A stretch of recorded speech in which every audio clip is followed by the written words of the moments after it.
Chapter 36. Murtagh. For a long while, Eragon was aware only of the burning in his side. Each breath was painful. It felt as though he had been the one stabbed, not Brom. His sense of time was skewed. It was hard to tell if weeks had gone by or only a few minutes. When consciousness finally came to him, he opened his eyes and peered curiously at the campfire several feet away. His hands were still tied together, but the drug must have worn off, because he could think clearly again. "Saphira, are you injured?" "No, but you and Brom are." She was crouched over Eragon, wings spread protectively on either side. "Saphira, you didn't make that fire, did you? And you couldn't have gotten out of those chains by yourself?" "No, I didn't think so."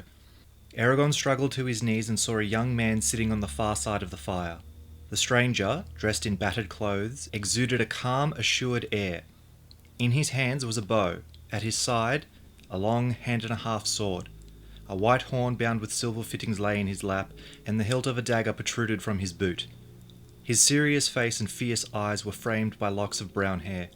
He appeared to be a few years older than Eragon, and perhaps an inch or so taller. Behind him a grey warhorse was picketed. The stranger watched Saphira warily. "Who are you?" asked Eragon, taking a shallow breath. The man's hands tightened on his bow. "Murtagh." His voice was low and controlled, but curiously emotional. Eragon pulled his hands underneath his legs so they were in front of him. He clenched his teeth as his side flared with pain. "Why did you help us?" "You aren't the only enemies the Razak have. I was tracking them." "You know who they are?" "Yes." Eragon concentrated on the ropes that bound his wrists and reached for the magic. He hesitated, aware that Murtagh's eyes were on him, then decided it didn't matter. "Gierda!" he grunted. The ropes snapped off his wrists. He rubbed his hands to get the blood flowing. Murtagh sucked in his breath. Eragon braced himself and tried to stand, but his ribs seared with agony. He fell back, gasping between clenched teeth. Murtagh tried to come to his aid, but Saphira stopped him with a growl. "I would have helped you earlier, but your dragon wouldn't let me near you." "Her name's Saphira," said Eragon tightly. "Now let him by. I can't do this alone. Besides, he saved our lives." Saphira growled again, but folded her wings and backed away. Murtagh eyed her flatly as he stepped forward. He grasped Eragon's arm, gently pulling him to his feet. Eragon yelped and would have fallen without support. They went to the fire, where Brom lay on his back. "How is he?" asked Eragon. "Bad," said Murtagh, lowering him to the ground. "The knife went right between his ribs. You can look at him in a minute, but first we'd better see how much damage the Razak did to you." He helped Eragon remove his shirt, then whistled. "Ouch." "Ouch," agreed Eragon weakly. A blotchy bruise extended down his left side. The red, swollen skin was broken in several places. Murtagh put a hand on the bruise and pressed lightly. Eragon yelled and Saphira growled a warning. Murtagh glanced at Saphira as he grabbed a blanket. "I think you have some broken ribs. It's hard to tell, but at least 2, maybe more. You're lucky you're not coughing up blood." He tore the blanket into strips and bound Eragon's chest. Eragon slipped the shirt back on. "Yes, I'm lucky." He took a shallow breath, sidled over to Brom, and saw that Murtagh had cut open the side of his robe to bandage the wound. With trembling fingers he undid the bandage. "I wouldn't do that," warned Murtagh. "He'll bleed to death without it." Eragon ignored him and pulled the cloth away from Brom's side. The wound was short and thin, belying its depth. Blood streamed out of it. As he had learned when Garrow was injured, a wound inflicted by the Razak was slow to heal. He peeled off his gloves while furiously searching his mind for the healing words Brom had taught him. "Help me, Saphira," he implored. "I'm too weak to do this alone."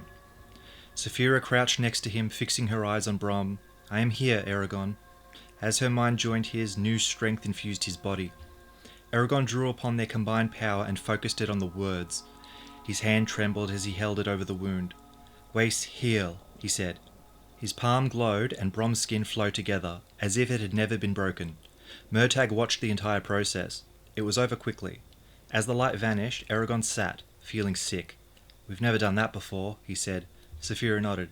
"Together we can cast spells that are beyond either of us." Murtagh examined Brom's side and asked, "Is he completely healed?" "I can only mend what's on the surface. I don't know enough to fix whatever's damaged inside. It's up to him now. I've done all I can." Eragon closed his eyes for a moment, utterly weary. My head seems to be floating in the clouds." "You probably need to eat," said Murtagh. "I'll make soup." While Murtagh fixed the meal, Eragon wondered who this stranger was. His sword and bow were of the finest make, as was his horn. Either he was a thief or accustomed to money, and lots of it. Why was he hunting the Razak? What have they done to make him an enemy? I wonder if he works for the Varden. Murtagh handed him a bowl of broth. Eragon spooned it down and asked, "How long has it been since the Razak fled?" "A few hours. We have to go before they return with reinforcements." "You might be able to travel," said Murtagh, then gestured at Brom. "But he can't. You don't get up and ride away after being stabbed between the ribs." "If we make a litter, can you carry Brom with your claws like you did with Garrow?" Eragon asked Saphira. "Yes, but landing will be awkward. As long as it can be done." Eragon said to Murtagh, "Saphira can carry him, but we need a litter. Can you make one? I don't have the strength." "Wait here." Murtagh left the camp, sword drawn. Eragon hobbled to his bags and picked up his bow from where it had been thrown by the Razak. He strung it, found his quiver, then retrieved Zarok, which lay hidden in shadow. Last, he got a blanket for the litter. Murtagh returned with 2 saplings. He laid them parallel on the ground, then lashed the blanket between the poles.